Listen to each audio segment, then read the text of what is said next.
Welcome back to the Plug In for More podcast. This is going to be episode 1 of our season 2, getting 2023 started. Today, we're going to be talking about one of Mike's many new cars that he's gotten, updates on mine, and then we also take a look at the CES, the Consumer Electronics Show, and some of the unveilings that have come out there. Tom, it's not that many new cars. So let's just level set. And there's a reason behind my madness other than my addiction problem here. So, Other than your madness. yeah, my madness. That is true. Welcome to Plug In for More, brought to you by EVUniverse.com. EV Universe is your one-stop shop for all things related to the electric vehicle. Here on this podcast, our goal is to educate, inspire, and hopefully make your transition into the electric vehicle marketplace a lot less intimidating. And now, here are your hosts, Mike, Tom, and Bryant. I mean, not that many. 4 new cars, and Tom hasn't had one yet. Well, that's because I'm better at buying them than him. Gasps around the world. Yep. Right. All right. So on that topic, all right. So Tom, where's your Mach-E? Where's your Ford Mach-E that you've had on order for months? And So months? Bryant had the same issue when he ordered it, or when he was waiting for his Kia EV6, and I thought it was laughable then. And now that it's happening to me, I'm a little bit perturbed. But I know that back in December 18th ish, my car was shipped from a factory in Mexico, presumably on a train, and then on who knows what else. But you've got this $50,000 car, right? It's got GPS stuff built into it, and all these fancy things that are in the car, high dollar amount item. No one knows where it's at. It is somewhere between here and there. That's it. We have a window of January 8th to January 14th. Maybe by the time this episode airs, I will have the car. But as of our recording here on January, what are we, the 6th? It's not here. So I ordered a scrub brush from Amazon. I know where that scrub brush is at all times. It's on a truck between this place and that place. I know when my delivery is going to be. Like it's absurd to me. But anyhow, that's where I'm at with the Mach-E. Well, I did get a call from my dealer yesterday that tried to upsell me for a more expensive model that was on the floor, Really? but the wrong color and everything else. Okay. So let's back up here so everyone knows what you're expected to get. So can you Yeah. walk us through that? Ford Mach-E. So it's been a comedy of errors. I ordered back in March of 22, and Ford converted me from a 22 model year to a 23 model year, which took away some features. But basically, what I'm getting is the Select, which is like the entry level model, standard range battery, but with the all wheel drive platform, is what I'm expected to get. And so so what did the dealer offer you? Yeah, it was just a different colored vehicle than I ordered. So I ordered the carbonized gray. They wanted to give me some blue matte finish color car, but the MSRP on the one they wanted to sell me was $20,000 more. Oh, so So pocket change. yeah, kind of a little bit Yeah. high, and I tried floating it past my partner, and it was a hard no. So that's fine, totally I mean, reasonable. 20 Yeah. grand's a decent shot there. I mean, the biggest question is, I remember your in-law, no, not your in-laws, your dad ordered a Mach-E. Are you going to get yours before him? Because that's the big question now, right? Well, I've been hearing horror stories about Ford vehicles being left on rail yards for months on end that are awaiting a truck to drive them to wherever they need to go. I just got forwarded an email today from my dad that his has been shipped. So his expected delivery is January 22nd through the 28th. So I should get it I'm before pulling for him. your dad. I'm pulling for your dad to beat you. You know Oh that. my God, I know. But that's where we're at as of today. So my car could show up next week, or it might just be stuck in Are a rail yard in Kentucky. I don't know. are you ready for charging? Do you have a level 2 set up at your house yet? No. So I have the charger. It's been delivered, and I am awaiting my electrician to come to help me run the line to where I'm going to put it. We have to put a new panel into the garage to make that work, so it's quite a big progress or project to get that installed. But like things are in motion, and there's a plan in place. Got it. So you'll be using a 120 outlet for a little bit. Yeah, Right? you'll be good.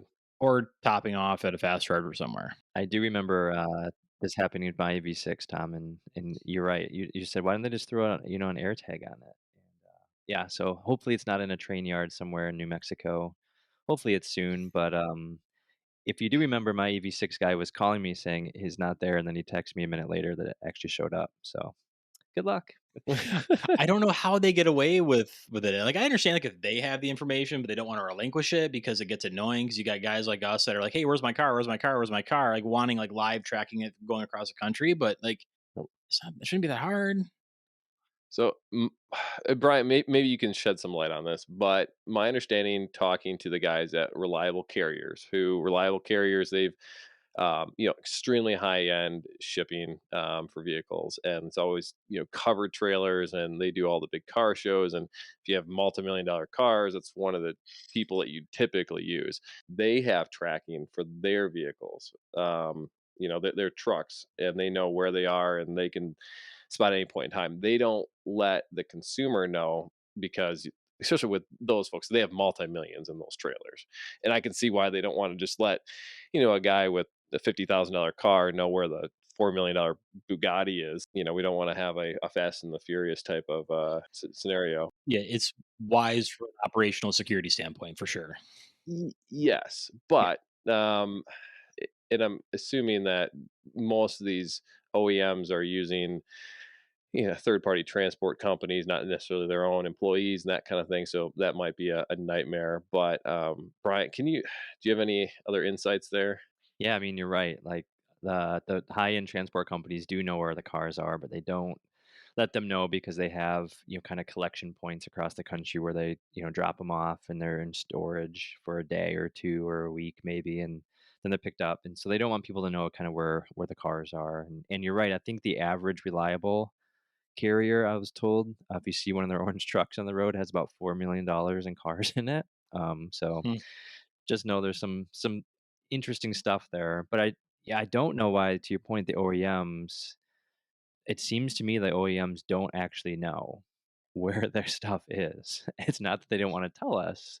At least with my experience, literally the dealership had no idea. It was between Washington State and Michigan, and they had no idea. And it sounds like it's the same with Tom. It's between Mexico and Michigan, and they don't really know. So I'm still waiting, but yet you have yet another new vehicle. Mike, tell us what you couldn't live without. Okay, so back, this is over 2 years ago now. When the Rivian came out, I waited a little bit of time, but I put a deposit down on the Rivian, and I really like the gear tunnel. And when it came out, four motors, super cool truck. I had originally put it down a reservation for the four motor, but with their max battery pack, which was their largest battery pack. They haven't produced it even today yet. It's supposed to be 400 miles of range. The four motor, the quad motor, is one motor for each wheel. The high end vehicle, and so you know they've been producing these cars for about a year now, and more cars hit the road. And there a couple different things happened along the way. One, a while back, they did a large price increase on these trucks, and they had a huge backlash.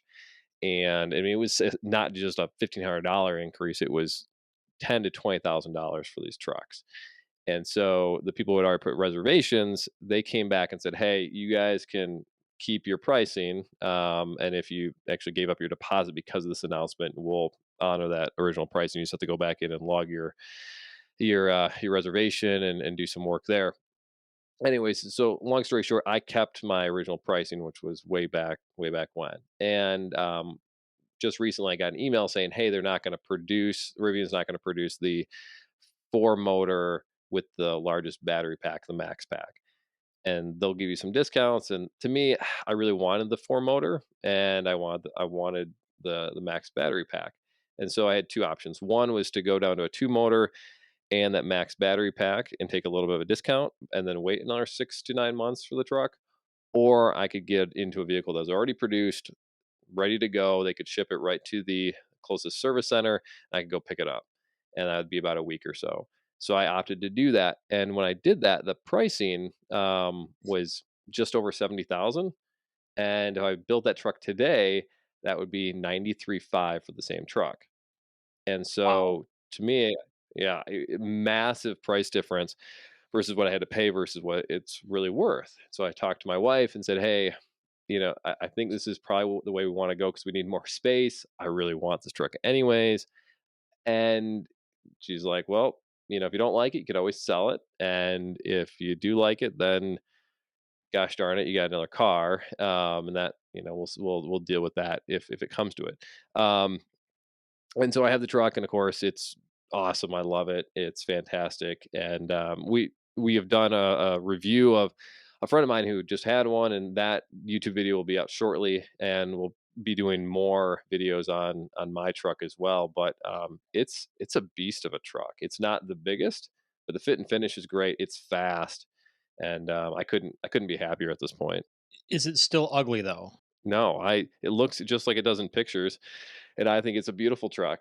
And it's for Tom, I think it's the best thing ever. It's the best looking vehicle of all time. Hmm. Just kidding. I like it. I mean, in person, the headlights aren't as off putting as I think you think they are, even though you've seen one in person. But it's I like it. I think it's a good looking truck personally. I will say that seeing the picture of yours in the white, I think hides those goofy ovals better than a darker color that contrasts. So I will Yeah, say I'll that take it. in your case, it might be a little bit better. Yeah. I mean, could they have done something different up front? Absolutely. I heard the same thing from my wife. She's still a little iffy on those headlights. But the rest of the truck, I mean, and when you get into it, I mean, it's a nice place to be. It really is.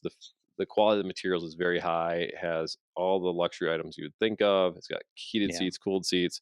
The all the technology is really, really good in the car. I don't know if it's not quite as good as Tesla, but I mean, when you close the door, it is a very quiet and comfortable place to be. Where in a Tesla, you're hearing a lot more road noise. Does it have the electrochromatic roof? It does not. Oh, Sorry. and that was the only cool thing it had going for it. I mean, Mike, I've seen lots and lots of Rivians now, but I haven't driven one. You said the road noise was pretty quiet. Anything else that surprised you about the car? Like, how about the interior? Is the frunk big? The F-150 frunk was huge. Mhm. Anything else take you by surprise? Yeah, I would say the frunk is it's big. It's not as big as the F-150. And part of the reason for that is the F-150 it almost has the grill comes with the hood when it opens up, and you can slide stuff straight in. Where with the Rivian, you have to pick it up and put it down into the frunk, just like you would in a Tesla and a lot of the other Francs. It does have a drain plug there, which is nice. How it handles very surprising for its weight because it's over 7,000 pounds and it doesn't feel that heavy. The power is very substantial, 835 horsepower. It moves. It it feels like a truck that's I don't know half its size is kind of how it Hmm. feels. It still feels like a truck a little bit, but because it has air suspension, it really soaks up the bumps. It doesn't give you that jarring back end jittery feeling that you feel like in a lot of trucks. Other than that, like comparing it to Teslas, one thing I did notice because I got into a big rainstorm on the way home from driving this thing is with Teslas, they have their automated wipers, and that has never been good. Since anytime I've owned a Tesla, it's been subpar at best, terrible other times. With this car, it was spot on, just like you would expect from most other vehicles for the automated wipers. Hmm. Sounds like a silly thing, but it was kind of the thing that drove me nuts with a lot of Teslas is that problem. The another thing was the autopilot with Tesla works really good. This has their Driver Plus assistance package, which is kind of the same thing for the basic autopilot. This didn't work as well. It kind of bounced a little bit between the lines, and then it wouldn't work in some areas of major highways, which I thought was a little bit surprising. So that part definitely needs some work. I guess the last thing I will say, and this is a personal irritant on this car, just because of my kids, and it has Alexa, and I haven't checked the settings yet, so there might be a way to turn this off, but it allows you to say Alexa, play whatever. And so I've got two boys, 5 and 8-year old, who love to go Alexa, play this song, and then the other one will say, no, Alexa, play this song. So it kind of becomes a competing, which song is being played. And I, instead of yelling at Alexa and say, don't listen to these children, I don't think it's really picking that up yet. So before it was, I had to push a button and then say whatever. Now it just Alexa picks it up. So again, there's probably a setting that I need to change, but it's more hilarious than anything else at this point. Mike, so you've owned so many cars, you just take this for granted. But for someone who's switching from a Tesla to a Rivian, there's some practical Mhm. considerations, such as if you have a Tesla charger, what do you have to do now that you have a Rivian and you're used to the supercharger network? So can you just talk about some of maybe our listeners that maybe they're going to be switching from a Tesla to something else for the first time, or is their first, EV experience? Like, what are some of those practical things if you want to switch between I mean, for lack of a better example, it's an iPhone versus an Android. It's kind of like the Tesla charging network, and now you're not in the Tesla Mhm. charging network. Like, what do you have to do? Let's start at home. So we have two different chargers at our house. We've got one that's a Tesla, one that's an off-brand. The off-brand is a J1772, which plugs right into the Rivian. It works just fine. The other one, the Tesla charger, has their proprietary plug, and so we have an adapter for that. And then when you're going on a trip and you're looking at DC fast charging, you're on a completely different network. So if you have a Rivian, you cannot charge in the US on a Tesla supercharger. And with the opposite, if you're a Tesla, you can still use the Electrify America and some of the other EVgo and the other charging networks. So with Tesla, you kind of have the best of both worlds. And with a Rivian or like a BMW i4 I had or the Kia EV6, you're stuck with Electrify America, EVgo, and a handful of others. Now, what has come out, and it has been a problem for a while, but over the last few weeks and months, I think it's really come to a head. Is that Electrify America and some of the other charging networks are their reliability is pretty poor compared to Tesla, and it's something if you've really been paying attention to going on long trips with a non-Tesla, you've been aware of for a while, but it's been hitting the news, and there's a lot of YouTubers that are really pushing that lately. And so that's something you have to factor in that you might go to an Electrify America charger and the 350 kilowatt chargers, the really fast ones, might be down and you might be stuck at a 150, or the card reader's not working, or they're just offline. And so they're having a lot more issues with that than what Tesla is. And so that is something to consider. And hopefully they get their act together and they can make everything work, and they update these chargers and get them fixed across the US and have a better maintenance plan, at the same time expand their network. But that's that's one of the biggest thing to really consider if you're looking at a non-Tesla, is that if you're going on a lot of road trips, it might be a little more hit and miss than what you're used to with a Tesla. Yeah, that's practical. I agree. Um, Lastly, what kind of range are you getting on it? Are you seeing, the range kind of decrease a bunch on the highway? Hasn't really been cold where you live, but has it been pretty accurate to what, Rivian says? Well, so as of right now, the stated range is 328 miles, I believe. And when I picked it up, I had a 150-mile trip, and it was 61 degrees, and it was dead on the whole time. So I got exactly the stated range all the way to my house over like a 2-hour drive. Got home with a 100 and was it 80 miles or so left on the car, left on the truck, and so I was really happy. I was gonna say anything else, Yeah. any more snarky comments you want to make on the Rivian, Tom? I don't have Alexa, but I was gonna ask her why the Rivian's so ugly. And I was just thinking about downloading the app on my phone so I could do the "Hey Alexa," and nah. Yeah. Is that worth it? All right. So no. No. Maybe That for that the I think for the next, if you set it up, if you set it for the next one, maybe, I think, but I mean, you could do um Siri. You could ask Siri why. You just activated my Siri. You're listening to the Plug In for More podcast. If you're looking for information on electric vehicles components, or information on how to reduce your carbon footprint, look no further than evuniverse.com. evuniverse.com is your one-stop shop for all things related to electric vehicle. So let's dive into the Consumer Electronics Show that's going on right now. A lot of big things that are coming out of that. My biggest favorite thing that came out of it was the reveal of the Ram EV revolution. Ram obviously is joining the party now with full size pickup truck in the EV state.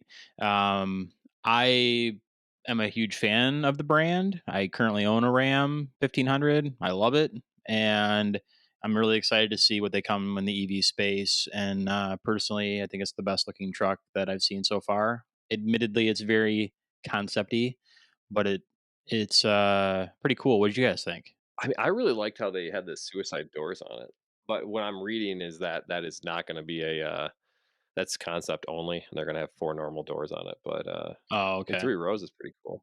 I'm the same. I'm a geek of RAM. I have a 1500 as well, and the things I saw, which I'm not sure will make to production, which were pretty cool, is the extending extendable bed. I thought that was pretty neat. I can't remember right off the cuff how it extends, but it adds a few feet into the bed. I would use that a lot because I haul two Hmm. by fours, long timber. So it'd be nice to add a foot or two onto the bed. I thought the really interesting idea around the removable touch screen. So the bottom part of the touch screen is removable into a tablet, and so I thought that was really intriguing. And then kind of a little bit like the early 2000s, kind of like Chevrolet Avalanche, the bed kind of like going into the cabin. So if you had like literally like a 20-foot 2x4, you could lay down the bed, have the extension, and you could put it into the cabin and lay the seats down. You could have this massive space. It went through the frunk too, right? Like, my understanding is it went from the frunk all the way Um, through. Am I I'm wrong not on sure if that? it went through the frunk. I think it just went through the It- seats, I think. yeah, it's definitely just a pass through that back wall. Like it Yeah. folds down. Like so, I'm sorry, the Silverado EV has the same functionality. That wall between the cab and the bed folds down and makes it available for extra storage space to slide things in. And the Ram looks like it's the same way. Yeah. No, I what I'm reading here on a couple different sites is that it goes through the frunk too. Oh, Oh, I didn't I see that in did the not video. catch that part of it. Yeah. Me neither. I think the Uh, some gimmicky stuff, if you guys remember the if you guys remember some of the gimmicky stuff from Pebble Like Beach the Rivian. podcast. The review. hey, Well, hey. this is gimmicky, guys. There's a shadow me mode, which lets the truck follow the driver walking ahead of it. So you basically have a voice activated feature, which allows the driver to walk in front of the truck and the truck follows it. Now they say that's something around like, hey, if you want to pick up some tools at a job site, or if you need to move the truck a foot forward, like I would say I've gotten into my Ram and moved it a foot forward a fair amount of times, and that's kind of annoying, but I think that's kind of gimmicky, and it's kind of like giving you a hug in the DeLorean. I'm not sure how useful that's going to be. Maybe it's a horror movie like a Terminator, like the truck's going to, follow you and then run over you and kill you. I thought that was kind of gimmicky. But That's my first thought is it's gonna run you over. Like, it's that's creepy in some ways. Like, I mean, it's not a small vehicle either. I mean, that thing is imposing, and if it's just Mhm. following you around, like, is it gonna turn off its lights too at night and just really creep up on you really quietly because it's an EV and turn off the noise and just I don't know. Man, again, horror movie. It's running people over. I'm imagining it like Super Mario Bros. 3 when you have your back turned to the ghost and the ghost flies you, and as soon as you turn around and look at them, they stop. I mean, that was kind of Yeah. interesting. And then it has a 3D avatar that functions as a truck's quote unquote face. So I don't know. That stuff's kind of creepy to me. I don't love that stuff. Otherwise, I love the truck. I think everything looks pretty sick on it, and I think it's if they actually had a reservation, I would put one in because I think it would be pretty sweet to have one.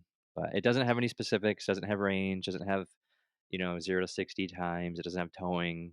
So, but assuming Ram's going to come out with something like the TRX, it's probably going to want to beat the F-150 that's been out 2+ years in the Silverado. So I'm assuming it's gonna want to beat all those things. So it's gonna have to have like 500 miles of range. It's gonna have to be 0 to 60 in like 2 seconds. It's gonna have to tow like 15,000 pounds, speed all that stuff. So I guess we'll just see.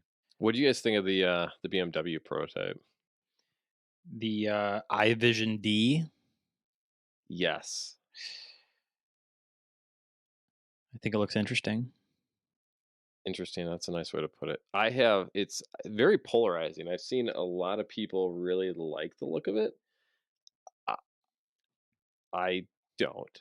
Um, I, I don't. I I agree. mean, I people thought thought that the Cybertruck looked weird. I don't know, but I think that's it's just plain me. old ugly.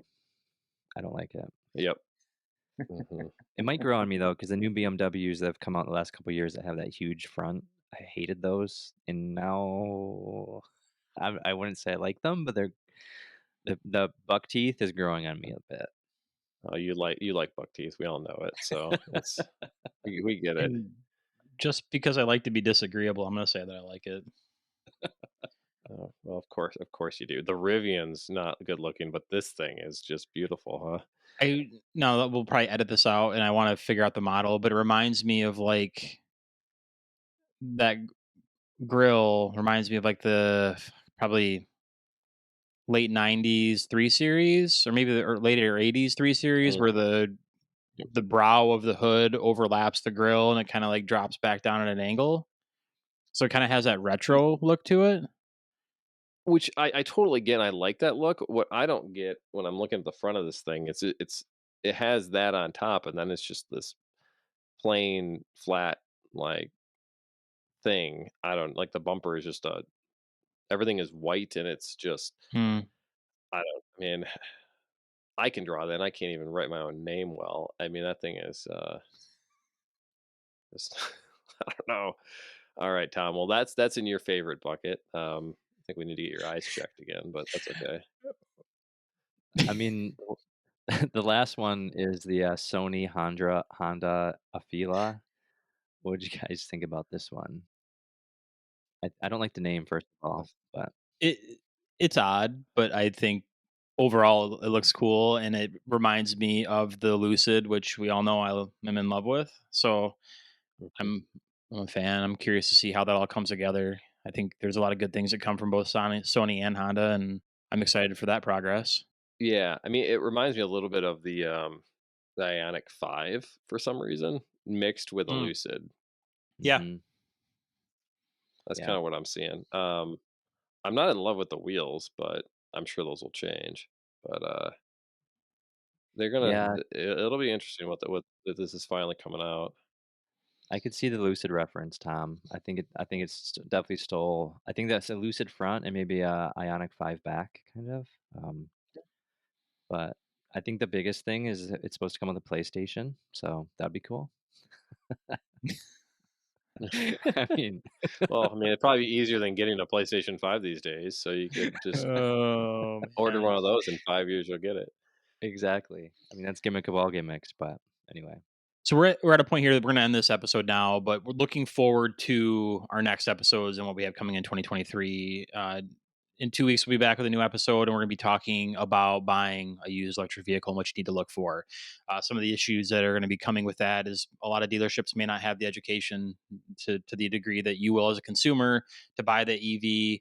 And we're going to work through some of the things to look for and checklists and whatnot of things to keep in mind on making your purchase into that EV space. We're excited to have you back with us in 2023, and we look forward to another successful season of the podcast. Thanks, gentlemen. Thanks, guys. Have a great day.